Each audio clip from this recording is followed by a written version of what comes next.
This Torah class is brought to you by TorahAnytime.com. Everybody, welcome all our Torah Anytime viewers. So tonight we are continuing with our third and final part of the story behind, the hidden story of the destruction of the first Hamikdash. So we'd like to invite everybody to join us, every woman to join us every Thursday at 8 p.m. at 1601 Quentin Road, and dinner is served. That means next week is sushi, right? Yeah. Next week is sushi. So, and for women only. Thank you. Okay, so now, tonight also we're learning L'Fuah Shemati with Cheskel Ben Tzila. Okay, so we're really picking up on the classes that we spoke about previously, and the part that I really want you to remember from the previous classes was the part of the amount of people that actually lived in Jerusalem, the amount of people that lived in Yerushalayim. It was it was an empire. It wasn't what we think of now. Even now, Jerusalem is huge. It's actually expanding. There's like neighboring things that the sort of Jerusalem is like swallowing them up, and it's like, yeah, you're part of us. Yeah, you're part of us. Like, we're technically only 30-minute drive, so we're like close enough to. But even then, the amount of people that lived there was so significant, so crazy, that when you hear about the destruction, it makes a bigger impact. So, in order to understand how the destruction and the fall and the siege of the first Bet HaMikdash, we have to go back a little bit to Nebuchadnezzar. Nebuchadnezzar, he was the ruler of Babylon, and he was ruling for 18 years. Now, he wanted to go and destroy Jerusalem. It was like, this is not something that we're like, okay, maybe we should do, maybe we should not. There was a lot of people that wanted the destruction of Jerusalem. Jerusalem was a main city. It was a hub, between it was good also for, the entire Israel was very good for commerce. It was very, very important for many different reasons. And Nebuchadnezzar, he wanted to, but he was very nervous because he had a grandfather, and his grandfather's name was Sancherib. And Sancherib had a situation when he tried to go and conquer Jerusalem. He tried to conquer Jerusalem, and he put a siege around it, and he had a tremendous amount of people, an army, and in one night there was an epidemic, and his entire army was killed overnight.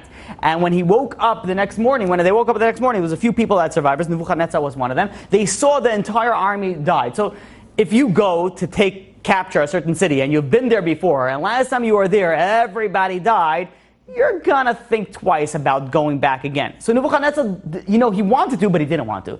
Like, he really wanted the destruction, but he was nervous. He was nervous about himself. So finally, the time came that the destruction of Yerushalayim was coming due to the sins of the nation of Israel. And what happened is that he was so nervous that he made himself a bunch of signs to see if he was going to succeed or if he was going to fail. So what he did he did a bunch of magical, I don't know if you want to call it signs, magical, it's not even incantations, certain things to see, will he succeed or will he fail? And he did this a total number of 49 times. 49 times he tried different magical things. Not like a lottery, but similar to that concept. So, for example, one of the things that he did is that he took an arrow, and the arrow represented if he was going to defeat Jerusalem or if he was going to be destroyed. So when he shot it at Rome, the arrow flew and then it sort of disintegrated, just like it didn't go. And when he shot it at Alexandria, which is another place, he threw it didn't go. But when he shot it at Jerusalem, that's when it went. He tried it also with planting stuff. He started planting seeds and plants in the name of, let's say, Jerusalem, Rome, or Alexandria. And when he did for Alexandria and Rome, it all withered and died. Nothing came to fruition. But when he did for Jerusalem, all of a sudden the seeds came to fruition, showing him that he will succeed and he will be able to go and win. He also lit candles, and when he lit candles for Rome and Alexandria, nothing. They didn't give off any light. Jerusalem gave off a tremendous amount of light. He also put boats, and if the boats, there was like 3 boats. So one boat was for Alexandria, one boat was for Rome, one boat was for Jerusalem. The 2 boats that were not for Jerusalem stayed. The boat that was for Jerusalem just sailed. It started sailing, meaning that everything that he tried, it showed him that he will succeed. He even went and he tried like in the black magical arts, he tried to actually to speak to certain things, whatever. He used 49 different very heavily related magical, whatever you want to call it, to go to see if he's succeed or if he's going to fail, and all of them showed that he was going to succeed. And even Ammon and Moab, which were the neighboring countries at the time, they went and they tried to convince him. He said, even their own Jews, they're prophesying, the prophets are prophesying that they're going to have the destruction. So for sure you're going to have, for sure you're going to be able to succeed. And even furthermore, Nebuchadnezzar goes and says, but wait, maybe the God is going to come back. Because they say, no, God abandoned the people. He's far away. He says, maybe he's going to come back. He says, no, he's so far away, he's not going to come back. So then, what did Nebuchadnezzar say? He knew the power of tshuva. He says, what about if the Jewish people repent? If the Jewish people repent, maybe then God is going to come back and I'll be destroyed. So Amon told him, I said that God already prophesied that it said that there's not going to be another temple until 70 years passed. Meaning that you're going to succeed no matter what. Now, obviously, this was not true.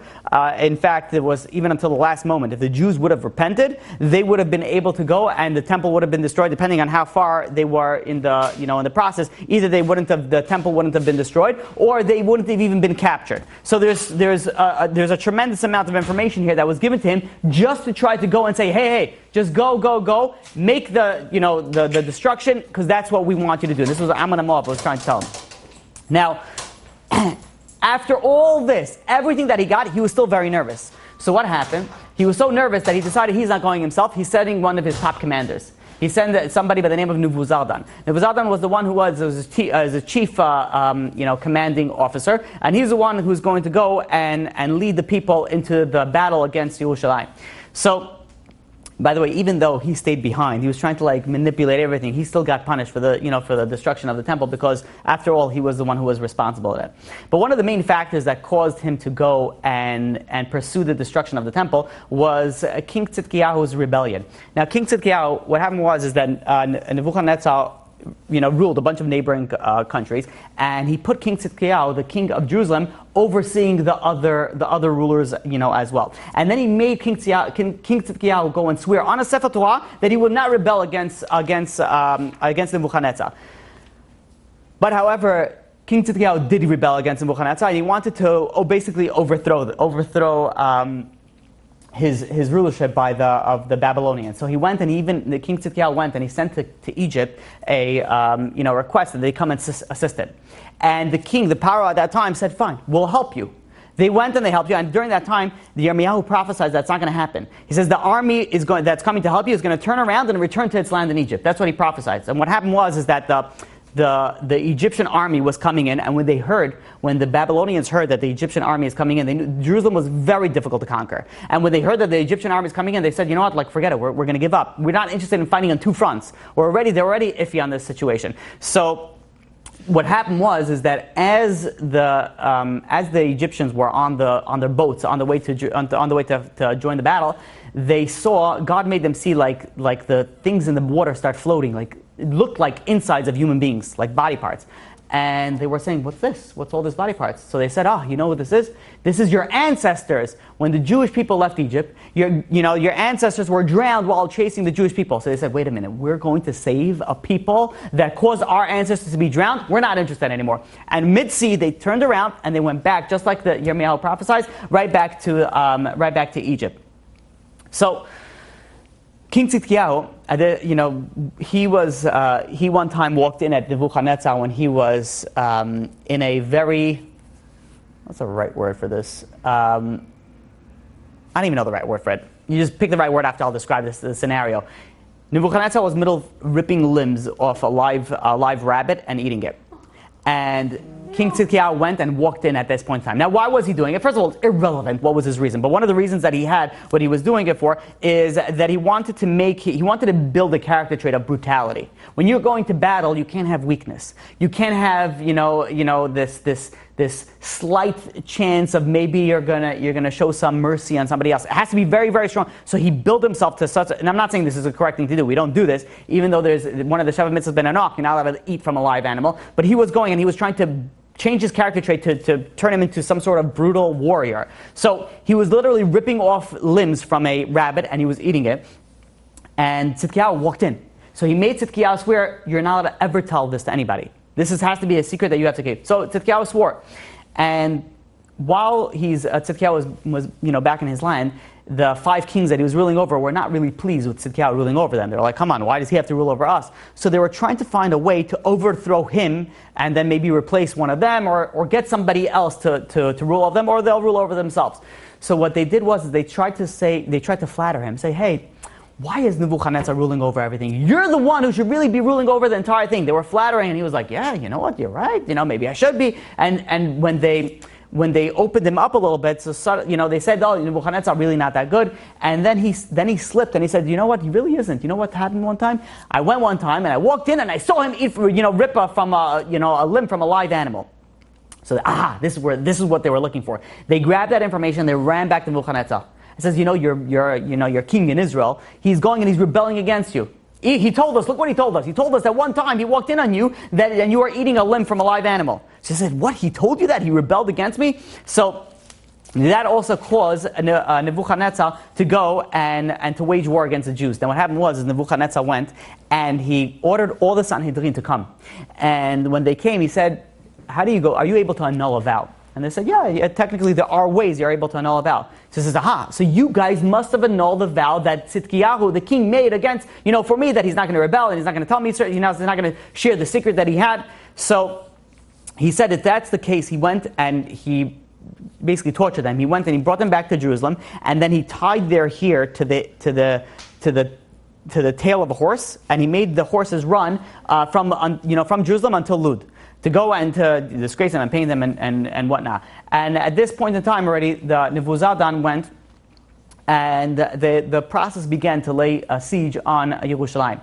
Now, when they went and laid siege on Yerushalayim, they went and they put piles of dirt all around, so there was very, very tall walls. So they put piles of dirt all around the walls so that nobody could sneak out. Because they realized that one of their main options of being able to succeed in this battle against the Jewish people is going to be through putting a siege and making them starve. Now, why was it so important that they starve them? Because back then, it was known that they were known for their strength. Jerusalem, right? Nowadays, you have, the Daily News or whatever, they picture a Jewish person, right? So it's a crooked nose, head down, right? He's holding some money or something, right? He's an accountant, a lawyer, he's suing somebody else, right? But, like short, belly type of a situation. But back then, I'm not saying that's how Jews look now at all. This is just how it's portrayed. But back then, it was portrayed. The Jews were like they were the army. They were a massive army. You don't mess with the Jewish people. The city was fortified. You don't even so that there was like this warrior, and the Jewish warrior. His name was Avika, and he used to go and the part of the war techniques, the battle techniques of the Babylonians, which was very common, is they would catapult heavy stones over. Think about it like bombs that don't explode, because they didn't have gunpowder back then, right? So it's like things that they would just throw, and it would cause tremendous amount of destruction. They had warriors, and this is one example, Avika, that would be able to catch these. Imagine that. It's not like you're catching a ball, go deep, it's not like you're catching a football, you're catching a boulder, you're catching a huge rock. He was able to catch it and even throw it back. And they were very nervous, with this. They even tried different schemes to try to get him to, because he would stand up. They would stand up on top of the walls of Yerushalayim. So what they did was they took a very light rock. So if you're catching a very heavy, you have to brace yourself, and then you have to sort of come in as the rock is coming in to sort of balance that pressure, so you're able to stay it. So what they decided they're going to do is they're going to throw a light rock. So when the light rock comes, he's going to think that it's a heavy rock because it's going to look bigger. So he's going to lean forward, and then he's going to fall down, and then we're going to get him. And they succeeded. He leaned forward. He saw this big rock coming. He wanted to catch it. He went and he leaned forward, and he fell down. But he had no problem. He got back up and he climbed back up the wall again. They didn't destroy them. So the Jewish people felt very, very powerful because of their warriors. They're like, look what we have. Like, no one can harm us. No one can do that. So they didn't see a reason to repent. They didn't see a reason to change their path. So what happened is that whenever one says, one should never say, whenever one says, it's my power that created everything, that's when God, sometimes, we hope that it never happens, sends a little bit of sign, say, hey, remember who's boss. Right? God is boss. So what happened is that God made a very strong wind to go, and they basically blew him off the tower, off the wall, and he fell to his death. Meaning that God was showing them that it's not the Babylonians that's going to be able to conquer. It's only me. When I decide that you're going to conquer Jerusalem, that's when you're going to, and we're going to see this message plays again and again. So Nebuzaradan, when the commander-in-chief over there, he saw what the strength was. He says, the only way that I'll be able to beat them is if I starve them to death. I have to put a siege around them. So he put a siege around them, and in fact it worked. It worked. It really, really starved them. To the point that the Jewish people had no food left at home. And the woman went over to the husband and says, take the jewelry, take everything that we have, go see if you could barter some food, get something. Take the gold and silver and the diamonds, everything that they had. And they would go, and the husbands would leave and would walk through the streets, but the streets had nothing. Everything was gone. There was no parcel of bread. There was nothing to be found. To the extent that the husbands were searching, until they literally died in the street. They fell, dead on the street. So when the husbands weren't coming home, the mother said, okay, what's going on over here? They sent the children, go look for your husband, go look for your father. And the children went out, they were starving also, and when they saw the father's corpse lying on the ground, the sight was too overwhelming for them, they too fell, and they too also died from starvation at that point in time. Meanwhile, you had the nursing babies that weren't able to go out, they were sitting over there, they were trying to nurse from the mother, but the mother didn't taste food in days, there was nothing for them to eat, so that even the mothers, as they were holding their babies, passed away in their arms. We can't even begin to understand, the Holocaust that they went through. The women, who usually never go into the marketplace, they went into the marketplace to go search for food, but they couldn't either find any food, obviously, because there was nothing there. And you see women corpses also all over the ground. So literally you had corpses, people's bodies were just laying all the ground. The siege took such a toll on them that it even manifested itself in psychological manifestation. We'll soon see some stories that had happened. There was once a family that had 4 sons, and the mother had 1 spoonful of flour left. So she took a pot of water and she was cooking that spoonful of flour. Meanwhile, one drip fell onto the floor, and one of the kids ran, took it from his finger, and he tried to lick it to taste the food. And the father saw this. He says, "What do you mean? You're stealing from your brothers?" And he pushed his hand his way, and he gave him rebuke. He says, "Hey, well, listen, you can't steal from your brothers." The father went left and left the house. While he left the house, the Babylonians came in, and they killed the entire family, the 4 boys and the mother as well. And when the father came back, the way that hunger works, it psychologically, it causes issues from all angles. He saw this, he was like, he couldn't hold it, he didn't know what to do. He took the little boy's hand that he pushed away, and he took the finger that he pushed away, and he took that finger and he poked out his own eyes. He says, the finger that I didn't let lick the food, that's the one should poke out my eyes. You had even woman over there. There was a woman who had 2 older sons that went out to war, and she had a little baby. But she was the starvation was beyond what we could understand, that she actually killed the baby and cooked the baby. And when the 2 sons came in, they saw that the mother was feeding food. There was food, so first you eat and then you ask questions, right? And they were eating, and they looked into the pot and they saw a limb of the baby over there, and they were so distraught. Did we just eat a brother? And they couldn't even. They went onto the roof and they committed suicide. They jumped to the deaths. So the psychological, manifestation that happened was tremendous as well. That's why it says in Echa, in the 2nd chapter, in the 20th pasuk, it says, should the woman eat their fruit, meaning their babies. The women ate their babies. Now the Babylonians were so sadistic that even though they knew the Jewish people were starving, they made fires surrounding the walls, and they cooked a certain vegetable that has a very, very strong smell that is known to stimulate the appetite. Meaning, it's not good enough. Let's make it even worse. So they reached the poor, starving Jews, and the hunger was so overwhelming to them that the stomachs, it caused them so much pain that it even caused the stomachs to burst to some sort of extent, amount of pain that they had. Now, besides the starvation, there was also disease that was rampant, and this also killed a lot of people. The Chazal tell us that the amount of people that were killed by the sword was a tremendous amount. We'll soon see. It was only 1/3 of the deaths. There was another 2/3 of deaths that happened not even with the sword, with the starvation, with anything else, everything, all the other issues that happened to it. There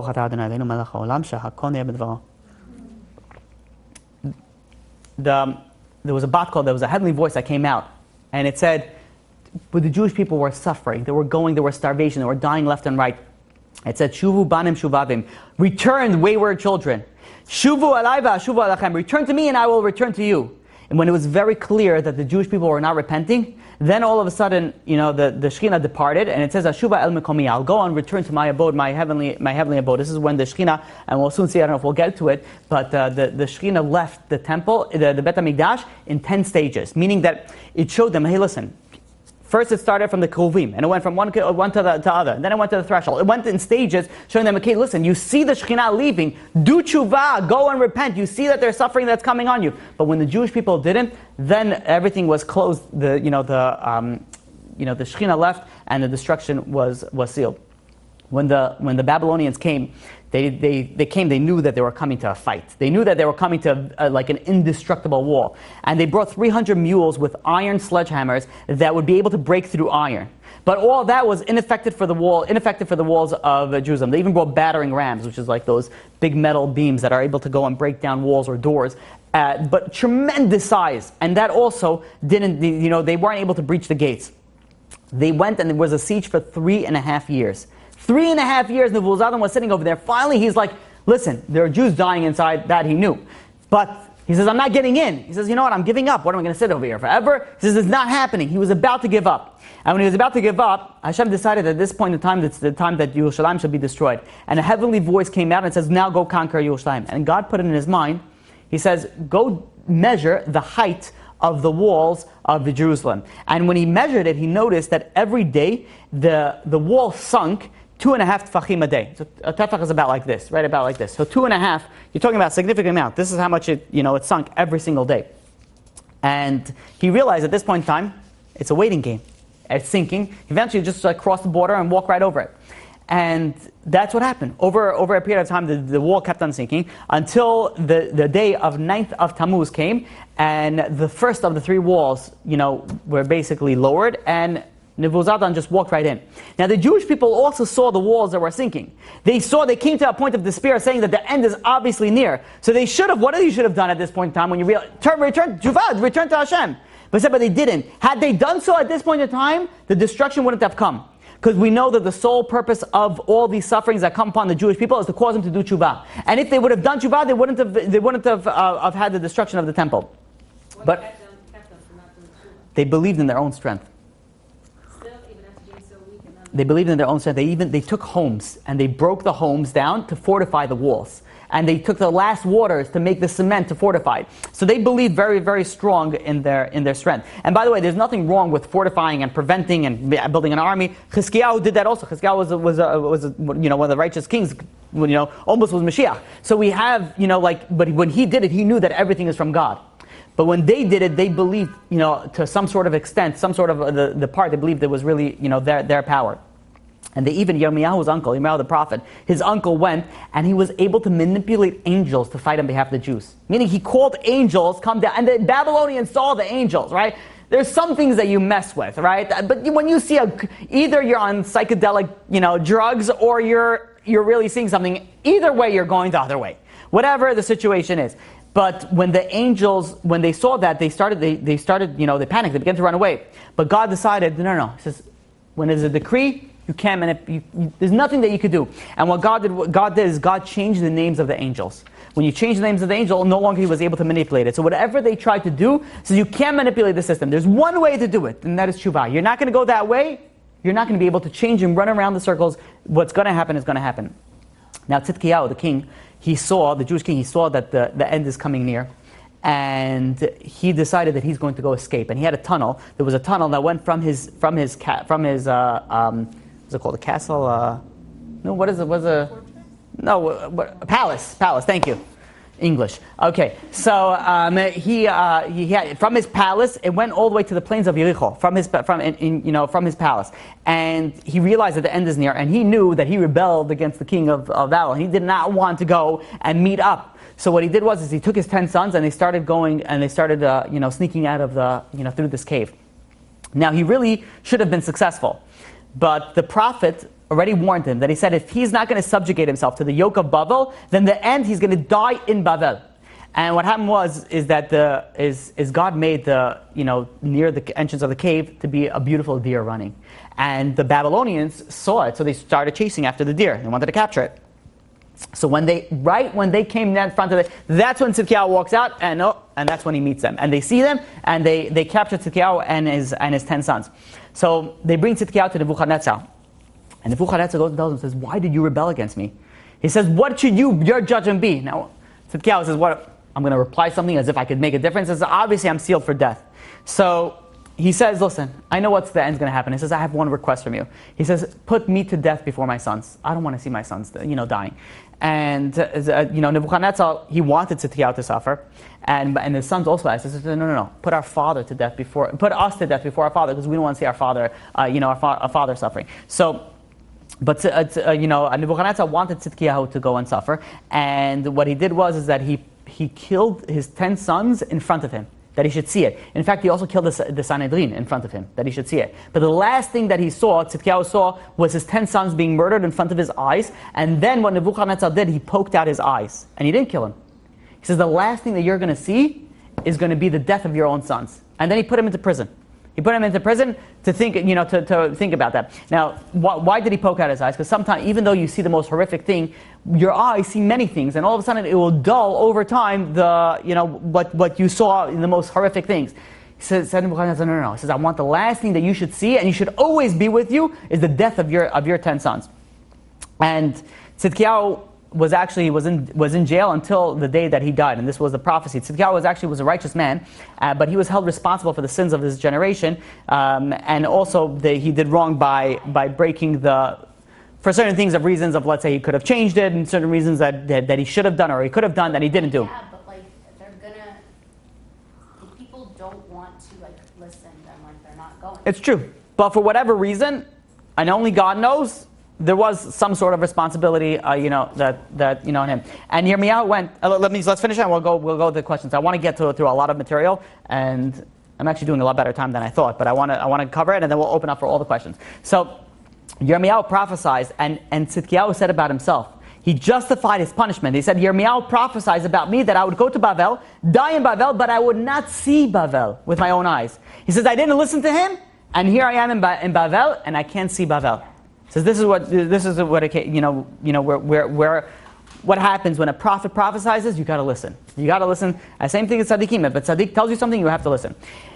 So 8 days passed between when the Babylonians broke through the outer wall until they broke into the middle wall. These 8 days were the last days of the people doing tshuva.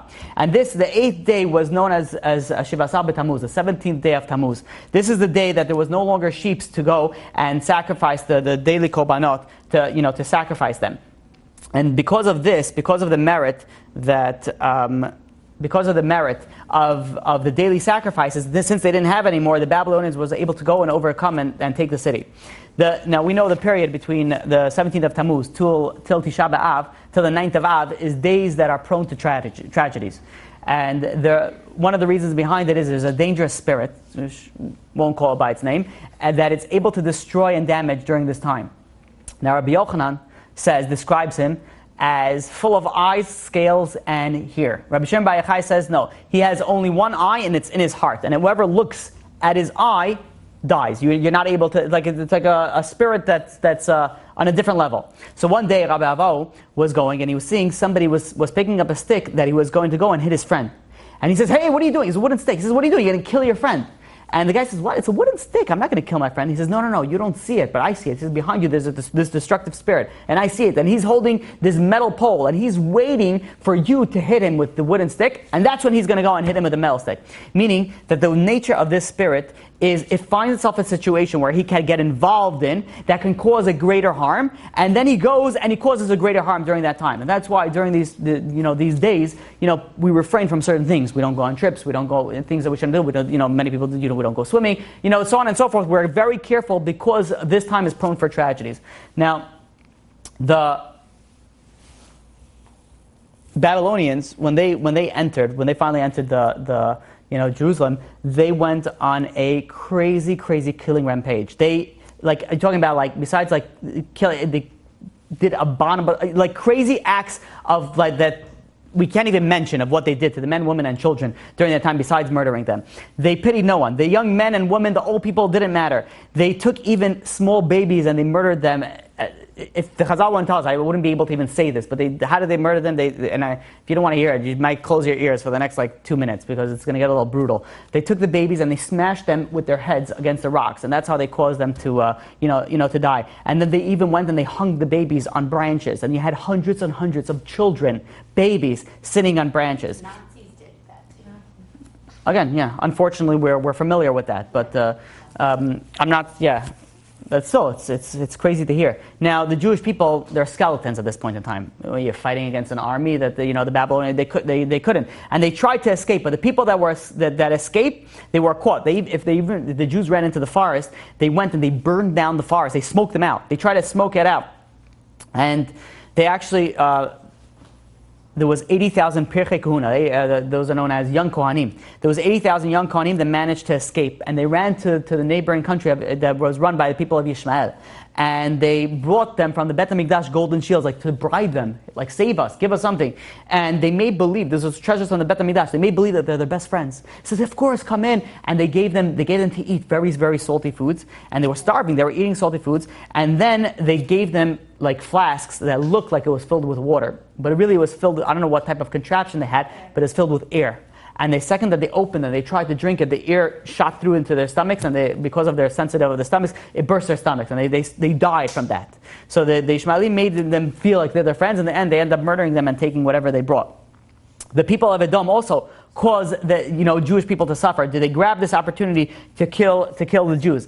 And says the Chazal tells that even at this point in time, if the Jewish people would have done tshuva, they would have been saved. Even at this point in time, but they did it. Now, when we look and we think about it, that the Babylonians went and destroyed the temple, that's not how it worked. The Babylonians didn't destroy the temple. The Babylonians didn't capture the temple. What happened is that the Jerusalem was never captured by the Babylonians. God gave Jerusalem to the Babylonians. God sunk the walls and gave them. And just like God gave the Babylonians to Yerushalayim, He also destroyed the Bet HaMikdash by Himself. The Babylonians didn't set on fire. We'll soon see that the fire actually came down from heaven, and God destroyed the fire Himself. God destroyed the Bet HaMikdash Himself. Now, the rabbis give us a mashal on this. And the parable is that one time there was a wedding. The king was making a wedding for his son. And he found out his son was, become delinquent, let's just call it. And he was very angry. The king was very angry at his son. And he went to the banquet, and he ripped all the tablecloths, and he ripped the curtains, and he broke all the vessels, and everybody's like, well, what's going on? Meanwhile, there was somebody who was very close to the prince, was sit over there, and he started playing his violin, and started playing his flute. He says, at this point in time, now you're singing, now you're dancing, now you're happy. How could you play at this point in time? Look, the king is destroying the banquet for the wedding of the prince. So he says, that's exactly why I'm singing at this time. I'm playing at this time, because if the king wouldn't have vent out his anger on the banquet, then what? He would have let out his anger on the son, on the prince. It says, better that he let out his anger on the things that are inanimate, that are the plates, the dishes, the gold, the tablecloths, better than that than on the son. So too the Jewish people. The Jewish people, God, we weren't listening to God. We weren't doing tshuva. So better that God went and destroyed the Bet HaMikdash and destroyed the Jewish nation. And because the Mikdash was destroyed, the judgment against the Jewish nation was less severe. So this was actually for the benefit of the Jewish people. But so many people died, horribly. How is that, It's true, but the Jewish nation survived. They were going to survive anyways. But yeah, but let's leave the questions. We'll delve in it if you want a little bit more.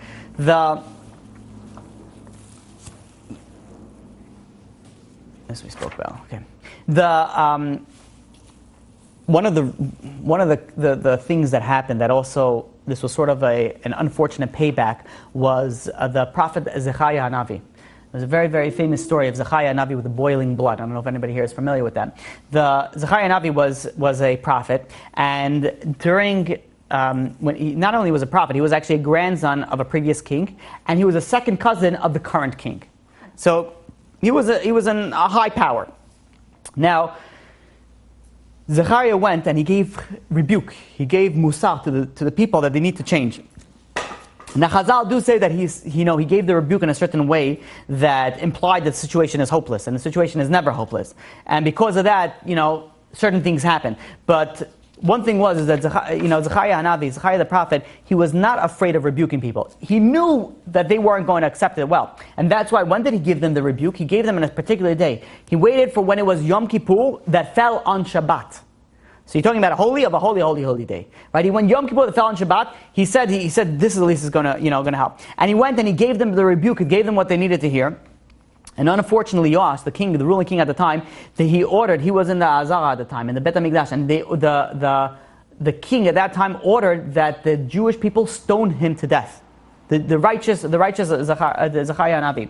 And as his soul departed, Zechariah uttered one last sentence. That's in Divrei Hayamim, chapter 24, verse 22. It says, Yireh Hashem v'yidrosh. May Hashem see and take judgment on it. Meaning that he was going and he was delivering the word of Hashem. He was a prophet. He was delivering the word of Hashem, and they killed him. He says, may God go and God, avenge this. And when the Jewish people killed Zechariah, they sinned in 7 different ways. Number 1, they killed the Kohen. They also killed a prophet, disgracing his prophecy, also disgracing the Kuhuna. They also killed the judge, disgracing the Torah. They shed innocent blood. They made a Chilul Hashem. The Gentiles thought, okay, this is what you do to your leaders that go and try to make you better. You go and you kill them. They also did one of the sins that they made the Azara impure. They actually killed somebody and they left them in there in the Azara. To the point that somebody, if it's a tamei meis, so I don't want to get too much into this, but if someone touches a dead body, it's known as a tamei meis. That person is not allowed to go into the Azara. They had a dead body in the Azara itself. And also, all this was done. The 7th thing, all this was done on Yom Kippur, the Yom Kippur that fell down on Shabbat. So Hashem could not overlook this. The Zechariah's death had to be avenged. And what Hashem made it that the people should feel this inappropriate pride about what they did. And they refused to cover the prophet's blood. Generally, the Jewish law is, the halacha is that if you have a korban in the Bet HaMikdash and there's blood of the animal that spills nearby, that on the korban, on the sacrifice, you cover it with dirt. You cover the blood with dirt. But the blood of the prophet, they didn't cover. They left it open. They felt this inappropriate pride to it.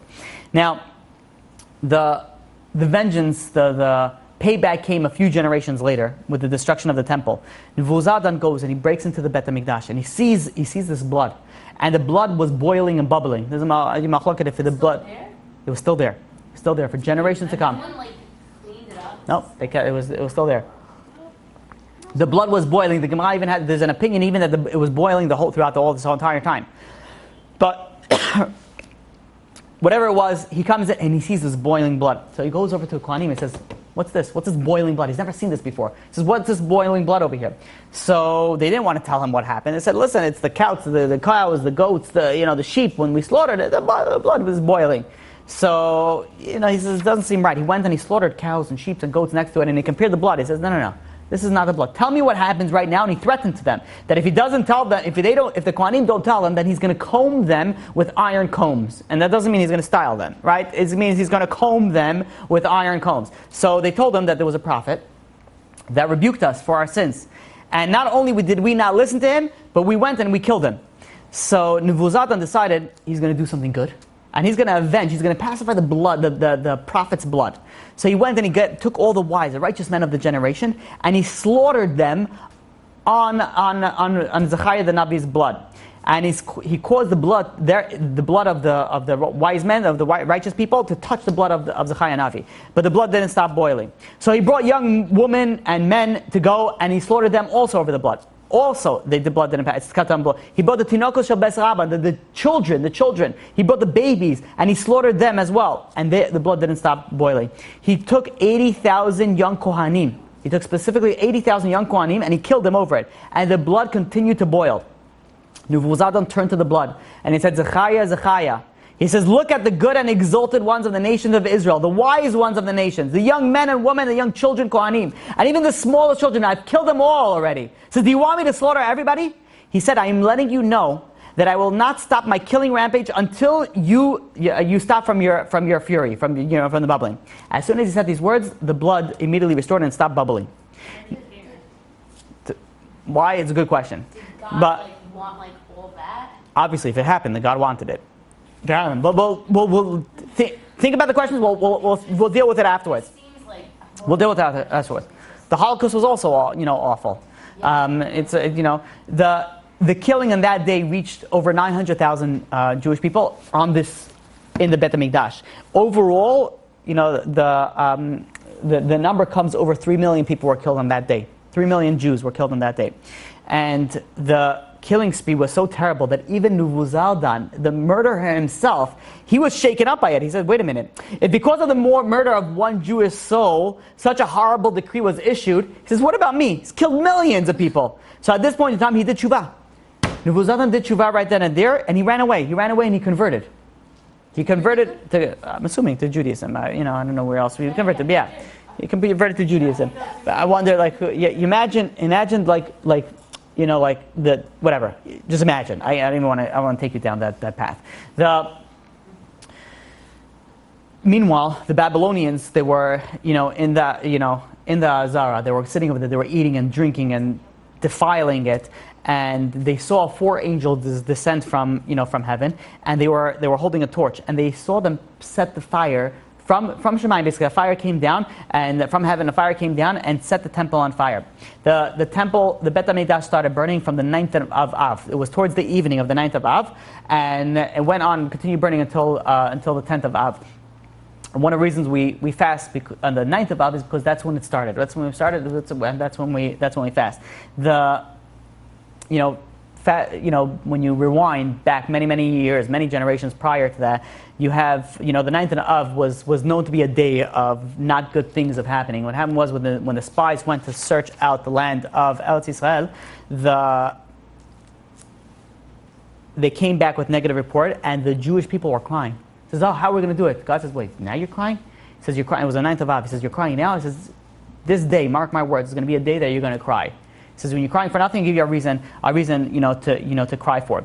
And that's, unfortunate that the day 9th of Av is no coincidence that the first temple and the second temple was both destroyed on that particular day. There's nothing is a coincidence. But even so, when you see something so obvious. Now this is how Eicha begins. It says, it says the city that was once so popular, it had so many people. We spoke about it last class, how many people, or 2 classes ago, how many people it was, but now it remains so lonely like a widow. There's no one there. And the numbers that come out is that the amount of survivors that came out of this was 832 survivors. That's it. 832 survivers. How it could be they ran away, whatever it was that they survived. How, why, when, and where, only God knows. But there was the amount of millions and millions of people that went and were on, the amount of died. That's all that survived. That's all that survived. Now, we're coming to, the unfortunate day of Tisha B'Av, a day that we mourn for the temple. Now, it's very difficult. It's very difficult for people to go and to mourn for it. It's very difficult. I feel like these type of classes are very, very important. How can you relate to something you don't know?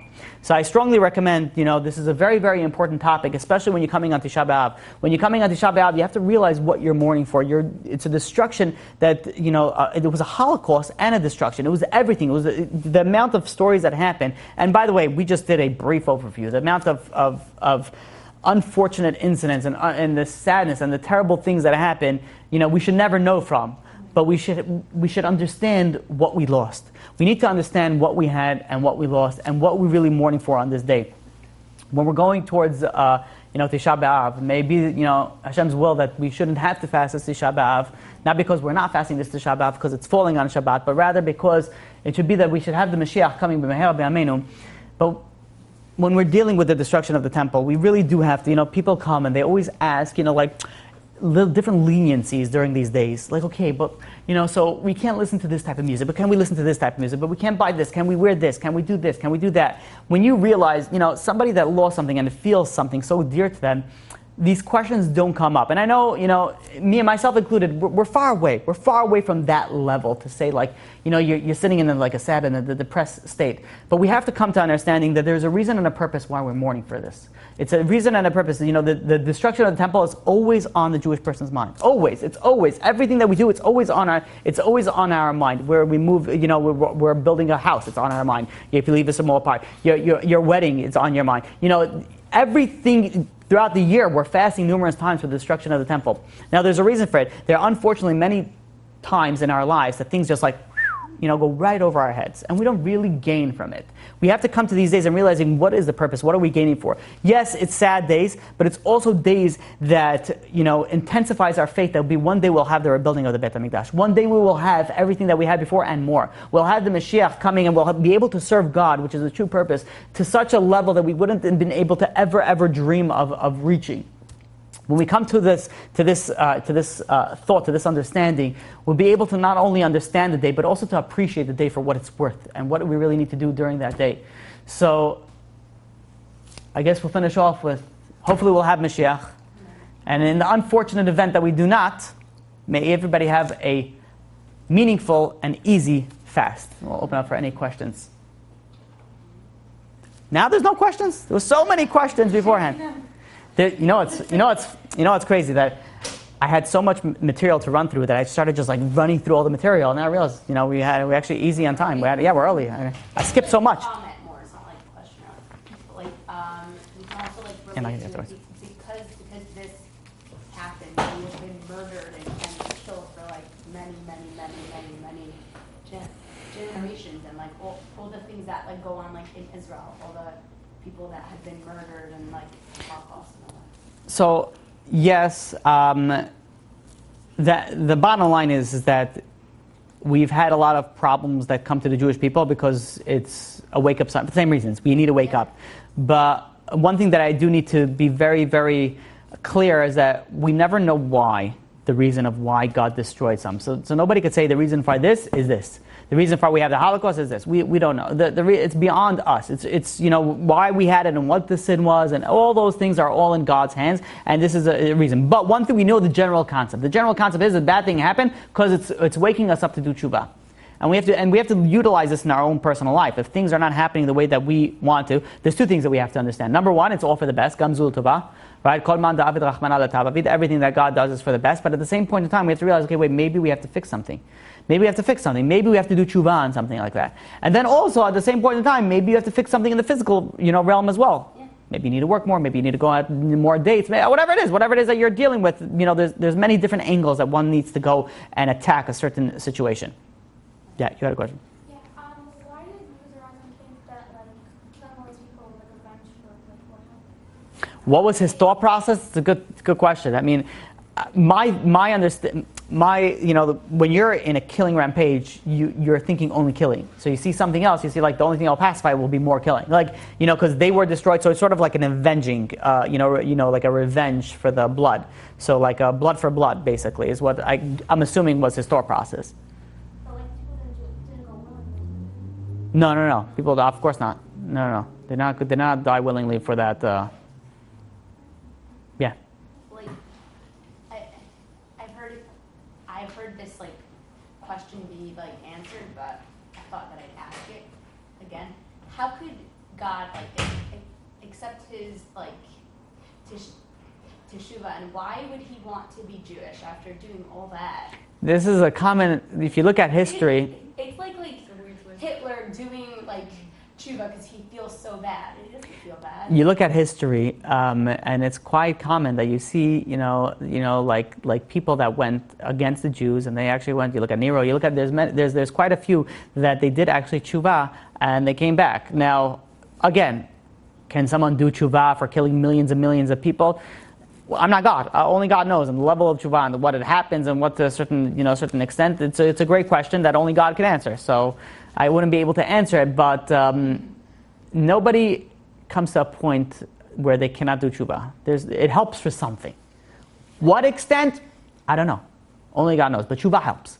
No matter what somebody told you, that you're so far off that you'll never be able to do tshuva in your life, and there's no such thing like that. You could always do tshuva, and it will help to, at least to some extent, if not to the full extent, depending on your tshuva. Was he still punished for it by God? Do we know? We don't know. Yeah. But what? Good. See, my question is, I don't know. we're It not just perfect, bothers me a lot. but with the tshuva aspect, like you were saying, also, it was so bad that they didn't want to do tshuva. Meaning they were probably on a much higher level than we are. So they didn't feel like, hi, I was dead, let's do tshuva. I don't know, it was such a... They knew that if they did tshuva, then it would be... You're saying if they didn't tshuva, so where's our hope? Oh, that too, but... That's what it says. The Chachamim, the Chazal tell us that in the generation that the Bet HaMikdash wasn't rebuilt, as if it was destroyed in our generation. So at the same point in time. And yeah, I mean, it depends on the people. There are some people that are doing tshuva. And now it's the tshuva movement that's very hot. It's a popular thing. People are repenting. People are coming closer to God. It's amazing. It's beautiful. But you still have people that do not. And you have people that go the other way. So it really depends on the person. But when you look at a nation as a whole, you can see what's going on. Yes, I'm sure during that time, it wasn't that everybody wasn't doing tshuva. But to the extent that it was needed, obviously it wasn't done. They knew 2 + 2 = 4. Meaning if we do tshuva, it's going to be fine. Okay, we don't have it it's a little bit... blurred. So you look at, let's say, in the time of the Holocaust. The time of the Holocaust, you had people, you had reform, you had conservative, you had people that were secular. You think it was on their mind, tshuva? Maybe. I don't know. Well, You never know. atrocities. But Yeah. it made them go either way. Meaning, let's say if Hashem could do this, I'm out of here. But if, Right. meaning Right. from It could go came out of the Holocaust. out of the Holocaust, but during the Holocaust, there's no atheist in the foxhole. That's after the Holocaust. Right. During the Holocaust, your atheist is praying to God. And you had a guy over there that was, I remember a story in the Holocaust, that there was a person that went and he would eat non-kosher all the time, like do all the, and one of the Nazis, the SSO officers, wanted to go and feed him like something non-kosher. And he says, no, I'm not eating it. He says, what do you mean, you ate it last week? He says, why are you not going to eat it now? He says, no. Now you're making me, I don't want to do it. The person's like, no, I'll do the dishes, but if you tell me, I'm not going to do the dishes. So he says, no, I'm not going to do it now. I don't want to do it. And he refused to do it. And he refused to go and eat non-kosher because, at some point in time, he had a tshuva. He had thoughts of tshuva, and that's also worth something. But do you have everybody who was doing that? I hope so. I mean, I know people that, unfortunately, they left after the Holocaust and they married non-Jews, and unfortunately, the rest is history. There is history. A picture of a lady now. I don't know if you saw by the coast. You have So you think of one person. what she could do. And she was from the Holocaust, right? It was a revenge on the Holocaust. I saw that. It was unbelievable. We know the number of how many Abli and Ara? One person, so many people came. I don't want to say who. Am I allowed to say who it was? I don't know if I could say who it was. I met when I go to Eretz Yisrael, I go to a certain Kabbalist. He told me, could I say it? I don't know. Okay, maybe I'd better be safe not to say his name. So tell you his name off camera. Next time come to class. No, I'm just kidding. I don't know if I'll say it off camera. So, got to stick it in. So, I went with my wife. So my wife was speaking to his wife. He's a big Mekubal, very big Kabbalist in Yerushalayim, in Gula. And, you know all of them? No, I'm just joking.